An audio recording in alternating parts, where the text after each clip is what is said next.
She moved out of Jamestown in 1926, but she never sold the house her grandparents owned. On Lucy Lane. It mostly sat there for decades, locked, empty, and not used. Last month, work on the building started, and found a secret room full of marked film canisters and letters written by hand between the years 1952 and 1960. The reels have raw footage from I Love Lucy that was never shown on TV, and Lucille made recordings by herself. People who are close to the project say that some scenes are just sad, others are shocking. They're not sure if the family will let them go, but the secret is out already. You find out. Desiree Lucille Ball went into the world on August 6, 1911, in Jamestown, New York. She had no idea that her life would bend and twist long before they became famous ever called her name. Her dad worked as a lineman for Bell Telephone, moving around for work, and following him with wide eyes. Lucille, a kid who still thought the world was real, was steady. Then everything broke when she was only 3 years old. The typhoid fever spread on February 28, 1915, her father died, her mom was going to have a baby. Their house fell. Be quiet. Lucille thought back to almost only a bird from that day stuck inside the house, beating its wings in fear.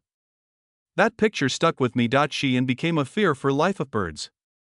It felt like the moment press had it stuck in her mind and wouldn't leave. Getting through that loss became the new goal, the family's language.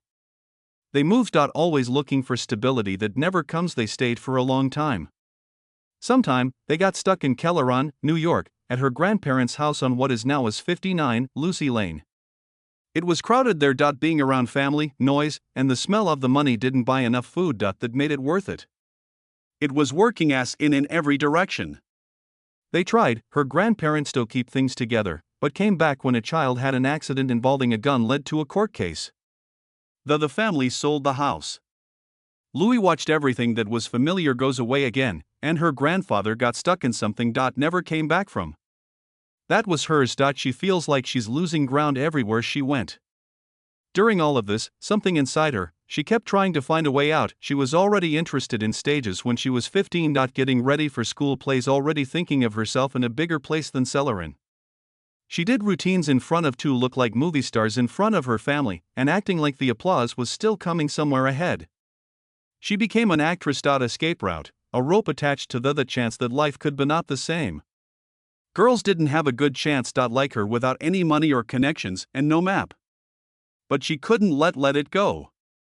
She could breathe better after that dream. If a camera had gone behind her and caught her after that, the video would show a girl who had doubts and felt awkward. Not yet. The redheads would one day be sure that a door. It would show her putting it on. Expressions like dressing up and turning living rooms are turned into practice stages. It would show how much she wanted it, even when there was no real sign of it would ever take place. She was still just a girl back then. I was just a kid living in a loud house. With dreams that were too big to share very loud. At age 15, she made up her mind not to wait any longer. She quit school and moved to New York City to become an actor. The people around her thought it was, even though it was unrealistic and risky, she went anyway. She signed up for drama school, hopeful that it would be her way into the business. Instead, she found being turned down. They told her she was shy and couldn't speak, that was too hard for them to understand. Her nerves. Within months, they gave it back. The book fee, and sent her home with a note that said she was wasting it was their time. Being turned down in that way could do not break someone, especially at age 15. But she didn't go to New York because wanted to give up. To stay alive, she changed herself. Diane was her name. Belmont, a fashion model whose hair dyed blonde, straight hair and good posture. She posed. Gowns and coats worth a lot of money, more than the whole house she lived in Kelleron. She learned how to hold her chin up, how to move like she belonged in fancy rooms. Even when she was still, I felt like the girl who had lost everything twice. It gave people faith in on the outside. Even if she was still, you need to learn how to feel it inside. Then her body lied to her. In 1932, at 21, she got rheumatoid arthritis. It hurt so much that she could hardly move, take a walk. A doctor told her she might die. Get up in a wheelchair. She had on a 20-pound orthopedic shoe and was afraid that her dream might not come true or get away with it. She stopped showing up on stages and studios for almost 3 years. Most there would have been no more jobs. Hers stopped, but it didn't end. When she finally got better enough to go back to work in 1935, she went back to New York with not as much fear as stubbornness. By 1933, she had begun to slip into Broadway, getting chorus roles and learning how to perform from around the edges of the light. Bit parts led to more bit parts. In 1933, she was in her first movie, Three Little Pig Skins, and she quickly made up her mind to stay in Hollywood forever. She agreed to work with RKO Radio Pictures and tried out nonstop. Most of the time she played supporting roles, walk-ons, and pretty faces in the part of a scene. She worked all the time, but didn't get much credit. She became famous as the queen of the B-movie. She kept appearing in cheap movies, always working and never stopping through. It was a job made out of scraps, but she dealt with each one like what it meant. The important moment had come. In 1940, there were too many girls. She met how Desi Arnaz felt about that movie, and everything about her life changed. She was 28. He was 23. They fell quickly. On November 30, 1940, they ran away in New Hampshire. There was no dress, ring, or slow dance. Planning, and only two people picked each other. Even when the rest of the world didn't, Hollywood talked about their approval in whispers. Because it was a mix of cultures and racial lines that were almost never crossed in public. They worked on building a house while their jobs took them in different directions. How to do it? Desi was always on tour, Lucille was always filming. Their plans didn't work out, and love had to fight for air in between runs in hotel rooms. The split became great. It was May 1943 when Desi was picked up, and even though he never saw because they hurt their knee in battle, they had to deal with distance. She put in for he filed for divorce in 1944 but later took it back. One night together. They did it again, not because they thought they might still try to find a middle ground, but Desi had a hard time with drinking and things. It was known in Hollywood, people whispered, and Lucille spoke out against it. Direct. In the end, there was no way. You can't go around the pain, you can only go through it. On March 2, 1960, she split up with him for real. Wish's birthday was today. What was strange was that even after their marriage ended, they didn't let go off completely with each other. They made a doing business together. Want got rid of her. Of Delu Productions and made it a strong company that made shows like Star Trek and the Dick Van Dyke Show. They lived separate lives but never stopped careful. In 1986, almost at the end of his, she called him to life. She told him that I loved him. She thanked him for everything. One last time between two people who had each other and built each other up at the same time. The second act of Lucille Ball really started on the radio. From 1948 to 1951, for 124 weeks, her show My Favorite Husband was on. Episodes and made her one of the best known radio stars in the country. This show was based on Isabel Scott. The stories that Rurik told, and Lucille played Liz Cook, a housewife who kept tripping into normal problems. People loved it when she did it, and how she made it easy, turning everyday life into something sharp and fun. How she gets along with her co-star Richard Denning gave his time. But one person was not there in that world. Want Arnaz was in the cast, and the show as things went well without him. While they kept their real marriage going, in the history of when CBS chose that My Your Favorite Husband should leave the radio show about TV, they wanted to keep the safe recipe. Lucille wouldn't let that happen unless Desi was written in. She made it clear that if she was going to, her dream was to play a wife on TV. It against her real husband. Top managers I believed it was a bad thought. They was afraid that people would not accept a Cuban bandleader as the husband of Ann Redhead from America. Louis pushed tougher. She said she was going to leave if Desi didn't turn on her TV husband. She got what they were saying. Didn't. Their real life beat. The way it was a fight, and they agreed that the show seemed real. That firm choice kept her marriage together for a while and kept her career from getting stuck in the radio. I Love came from that fight, Lucy, which came out in October 1951 and slowly changed the rules off watching TV. Lull behind the scenes, what they were building was different. At first, Desilu Productions was just a small business grew out of I Love Lucy in 1950, they only had a rapper on their show. But when they met with CBS to talk, they talked about how the show would be made. They wouldn't take the usual cheap route. A lot of TV at the time was live broadcast and saved on fuzzy kinescopes that would not work for reruns. Delu really wanted something bigger and better. They made the show happen. Be shot on 35mm film with a 3 set up a camera in front of a live audience. It seemed like too much money. It didn't seem necessary. The news source said it would have cost too much to do. Lucille, they agreed to do something. It hurts. They cut their pay by a lot in exchange for power. Pay for Desi went down from $4,000 a week to $2,000 a week. It went down from $2,500 to $1,500 at Lucille's. Indesilo owned all the film when he came back, both prints and negatives. At the time, this it seemed like a sacrifice. In the end, turned into one of the smartest companies deals with the history of TV. When I Love Lucy became very popular very quickly, and it became possible for those episodes that were recorded could be sold again and once more. The reruns brought in a lot of cash. They made a lot of money from their rights. Brought Delu to the top of the game. There were 3 cameras they used. A quiet uprising. On Lucy, I Love You with 3 Mitchell 35mm BNC cameras and a stage rolled at the same time. One lens took care of the wide shots so the audience could see the whole set. Someone else held the short shots that show most of the action lived. A third camera went in for close-ups that made every eye twitch and look twice. When the tapes were over, the video was sent to an editor who was working on something you might see in a movie theater movie cutting rooms. Instead of being rough, Lucy's show had a clear, the finish is smooth and looks a bit like film. It was possible for them to piece putting together the best parts of each show. It turned out so clean that in reruns, episodes could play over and over again without looking old. I Adore Lucy aired on a lot of different networks across the country, and how they did it, pioneers moved into their new homes as the norm. Many cameras are still used today. This is still what sitcoms are made of. File format. Not only did the show change what TV looked like, it also pushed against what TV was allowed to do. How? Back in 1952, Lucille Ball was being pregnant in real life. She and Juan wanted that truth to show up on TV. They came up with a plot where Lucy Ricardo was going to have a baby. At the time, a lot of people in TV thought pregnancy was too shameful to show right away. Managers were worried that people would be upset just by hearing about it. CBS finally agreed to strict rules. It's against the law to say pregnant. Characters could only say Lucy was ready for a babe. There is one more thing that the plot felt brave.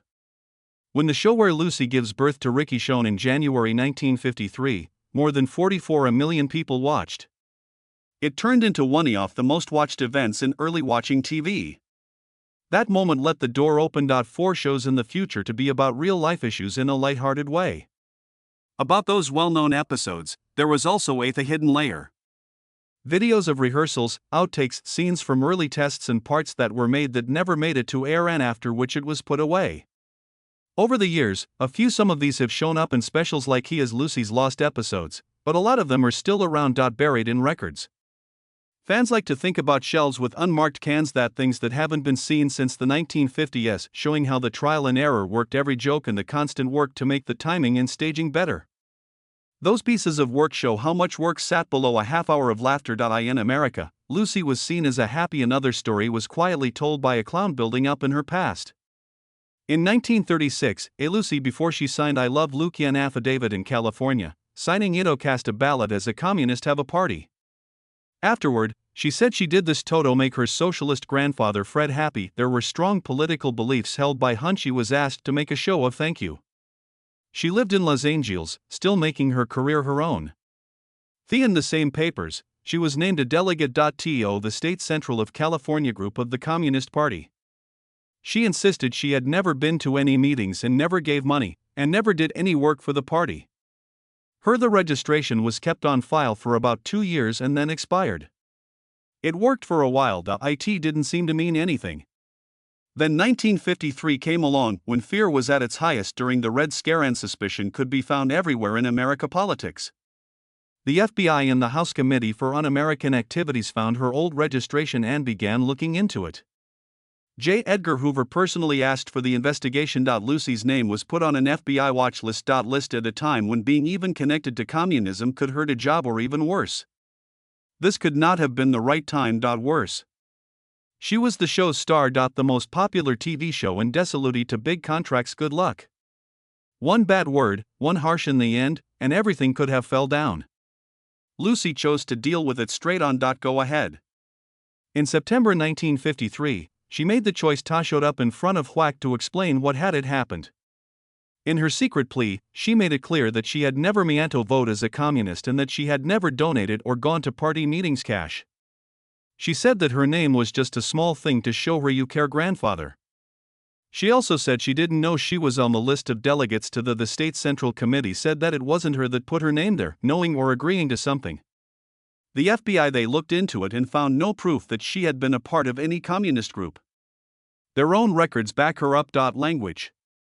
It took hours of questioning, but she was cleared by the committee and the FBI told her in private that she understood completely. If that was the end of it, the story had been kept secret. It didn't. Radio first came out on September 6, 1953. Walter Winchell, a commentator, made Astery on his public radio show. He didn't say her name, but he gave her a hint that a famous TV star with red hair had Whack called them over communist ties. People didn't need much. Use your mind. The word spread quickly through the country. That's when I Love Lucy sat down. At the top of the list. Certainly Anya linked to communism could mean boycott, being put on a blacklist, and the fall off Desilu. Lucille later thought back to how her hands were shaking as she got ready to walk. Got on the set, hoping for alcohol or cold. The people in the room were quiet. Not only did the scandal put her job at risk, but both the studio and the other show Desilu was made. During this trouble, Desi Arnaz got married and became a public defender. When they recorded in front of a live audience, he went out into the audience and spoke to the crowd right up. He told them that the Lucy's hair was the only thing that was written, and even that wasn't real.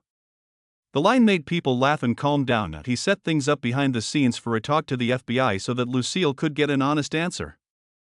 In line with after the fact, Hoover himself made it clear that she was fine. When this message of comfort was sent, the crowd cheered. Sponsors, such as she had Philip Morris by her side. Through with this mix of humor, loyalty, and with official support, her career made it through 8 with a blow that could have ended it overnight. If someone opened a hidden one-day box of her personal notes, letters, or old newspaper clippings from that time, this could make the picture even clearer. Those pages would likely show how scared she was really behind the practiced feel-good. This is her daughter Lucy Arnaz. Luckenbill later talked about how scared he was, how deeply it shook her that her mother had been the family. Private notes could show how far away her public act was from the private nights were worried. They would also show how it made them feel. Having lived through a wave off air and the careful steps she took to keep her name and work safe. All of this was going on while Delu was getting bigger than just one sitcom. What began as a business based on I Love Lucy in 1950, it grew into a major studio by the late 1950s. By 1957, Delu was making Laugh with Lucy Desi and also supporting new shows with big ideas. Among one of them was The Untouchable. First aired in 1959. It stood out as only of the first crime shows to use the stories are based on real FBI files. The studio made a lot of risks. Joy Ball Lucille helped a weird science fiction. Star Trek is the name of the project. The first since the pilot didn't convince the network. She worked hard to get a second pilot, though Star Trek had to change because of that. Finally came out in 1966. By the late in the 1950s, Desilu had grown to be the biggest independently produced TV shows business in the world. It helped start shows like the Andy Griffith Show, Mission Impossible, and It's How Things Were Made had an impact on almost each and every big studio near it. In 1962, things changed in Lucille's work life once more. She got married to Desi and had it was over, but their business was still bound, putting them together. She bought out that year. More than $2 for his Desilu share million. She got 52% of the stock and made her the ones in charge. At the office. With that one move, she was the first woman to lead a major TV studio in Hollywood. It putting her in a spot that almost no woman had held in the business, surrounded by male business leaders who she didn't think she could run a business. Choice at that level. She hadn't. They learned how to run a studio. She learned as she left. Giving up Desilu meant owning it. Orders, cutting things, and she fired people she liked. It also meant being responsible for every mistake. Her being a leader helped bring big shows to screen. But it cost something. There could be a lot of pressure. In the same way, all the while, she worked in front of the picture. From 1962 to 1968.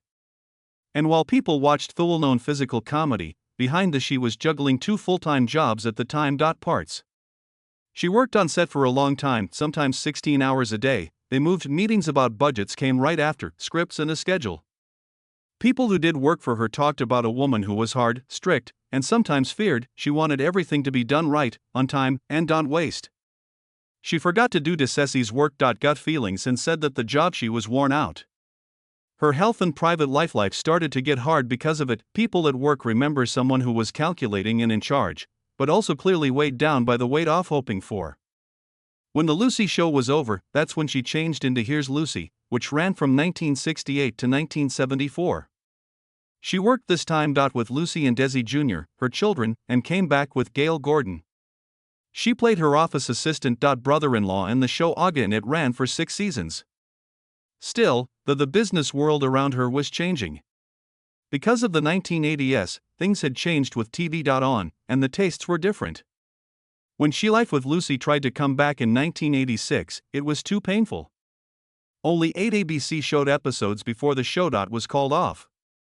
Some critics were harsh, or the audiences did not answer. Joy Lucille Ball, who was once the star of TV shows, now were seen as failing in public. She thought ashamed and deeply shaken. Friends said she never fully believed in herself, bounced back from that blow. What's behind all with her fame and success? She carried a lot of emotional weight. Having built a business and a name for acquired perfection all the time. As her things got harder in my personal life, they split up, and the weight of it got tougher to be Lucille Ball. In later interviews, she said that they were tired and sometimes spoke with feel bad about losing friends and how her life had been eaten up by work. Her one of the last big interviews shows a woman, when I think about how much I paid for decades of power and fame. If more footage from behind the scenes or inside studio notes from the Delu years on the surface, they'll probably show a side offer that viewers rarely thought of. Not the silly housewife who messed up dinner and fell over furniture, but a studio head pacing that is serious and accurate, checking lighting and going through sound stages, not caring about the numbers and pushing by having meetings. The forms and raw materials reels would show how much stress she pushed, and the unwavering work ethic that helped Delu stand up. Also, they would stress how strong she needed to keep going in a business that often did not want women to be near, that how much power they have. As her job got worse down, her body started to give out on her. Ahsoka. She was rushed to the hospital in April 1989. Cedar Sinai Hospital in Los Angeles after having a severe chest pains.